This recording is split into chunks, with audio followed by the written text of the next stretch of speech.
Hello everyone, welcome back to the channel. Today, we're bringing you breaking news that's sending shockwaves through Eastern Europe and the global political stage.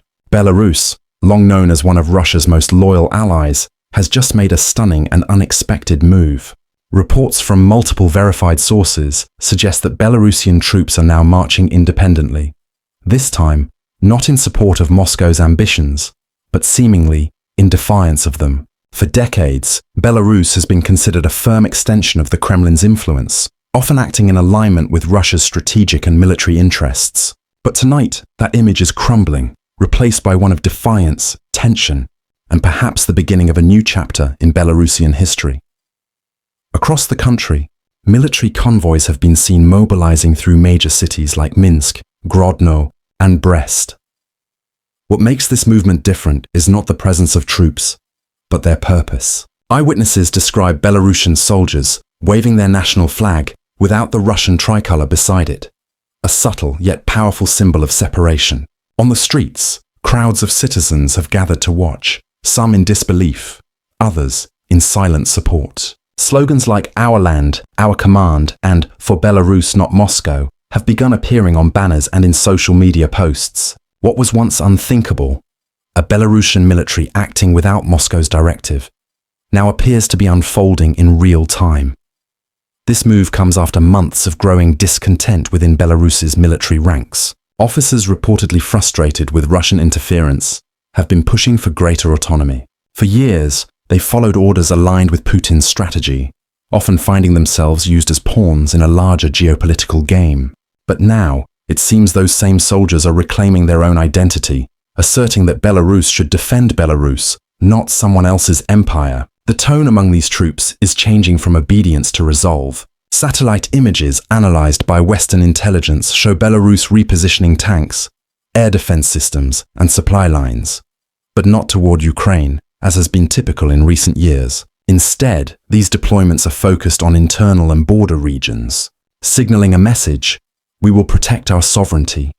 For President Alexander Lukashenko, this is the most precarious moment of his political career. Once Putin's closest ally and a key supporter of Russia's regional ambitions, Lukashenko now faces enormous pressure both from within his own government and from the streets. His speeches in recent days have taken a noticeably different tone. He's begun speaking about Belarus's independent path and sovereign interests, phrases that would have been unimaginable from him just months ago. Some analysts believe he's trying to walk a dangerous line, appeasing both Moscow and his increasingly restless nation. Others suggest that control may already be slipping from his hands, with parts of the military now acting on their own principles rather than presidential orders. Inside the country, the atmosphere is electric and uncertain. Citizens are split between fear and pride, fear of what Russia might do next, and pride in the sight of their soldiers finally taking a stand. For years, many Belarusians felt trapped between two forces, an authoritarian government at home and the overwhelming influence of the Kremlin abroad. Now, for the first time in a generation, they sense an opening, however fragile, for national self-determination. But that hope comes with risks. Russian retaliation is a looming threat. Economic sanctions, energy cutoffs, or even direct military intervention remain very real possibilities. Yet despite these dangers, the voices calling for independence are growing louder, not quieter. Across Europe, this development has triggered immediate concern and intense diplomatic activity. NATO intelligence flights have increased along Belarus's borders, not as a sign of aggression, but as precautionary monitoring. Emergency meetings are reportedly taking place in Brussels and Warsaw, with European leaders debating how to respond if Belarus continues to distance itself from Russia. Western governments are cautiously optimistic, describing this as a possible moment of awakening for the Belarusian people. Statements from the European Union and the United States have emphasized support for Belarus's right to self-determination and peaceful sovereignty. Meanwhile, Moscow's reaction has been cold and defensive. Russian state media have dismissed reports of Belarusian independence as Western propaganda, even as Kremlin officials scramble behind closed doors to assess the growing instability on their western flank for Putin. This is nothing short of a geopolitical nightmare. Losing influence in Belarus would not only weaken Russia's strategic buffer zone against NATO, but also signal to other pro-Russian regions that defiance is possible. The Kremlin's silence in the face of these reports speaks volumes. Analysts suggest that Putin may be unsure of how far he can push Lukashenko without triggering full-scale rebellion. The situation is volatile, and any miscalculation could lead to open confrontation between two former allies.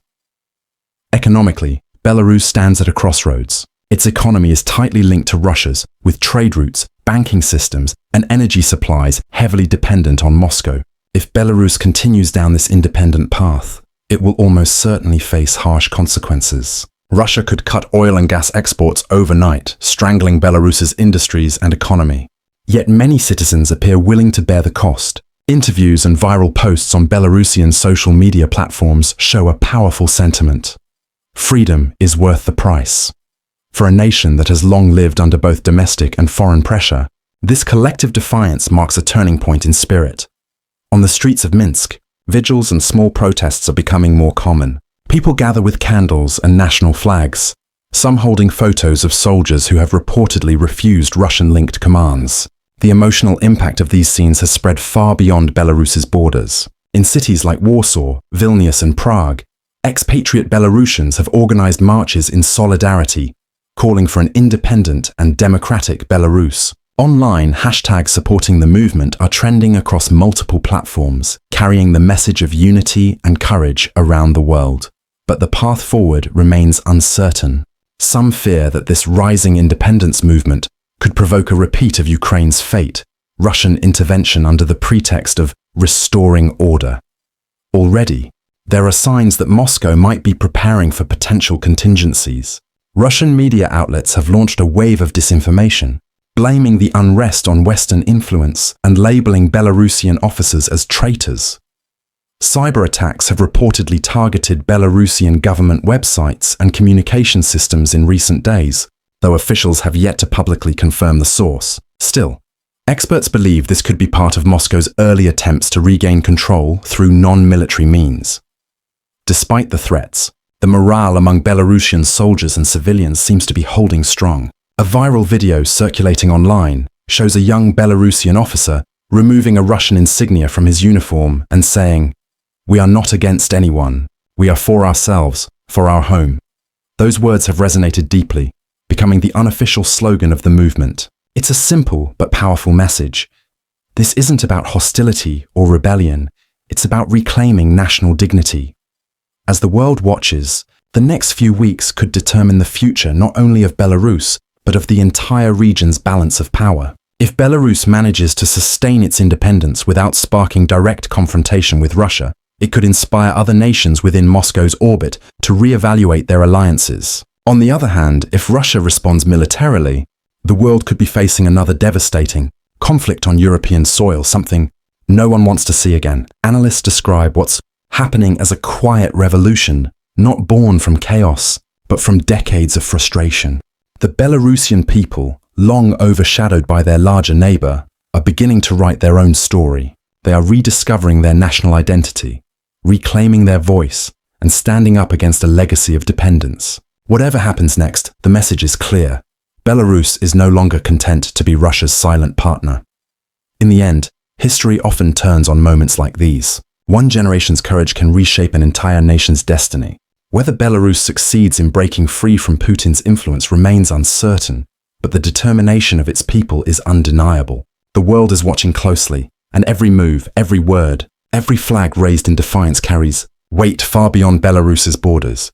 This is more than a political shift. It's a reminder that the desire for freedom and self-rule is something no regime can suppress forever. As Belarusian troops march under their own banner, they're not just walking toward independence. They're marching into history. Thank you for watching. Stay tuned for more updates on this developing story, and don't forget to like,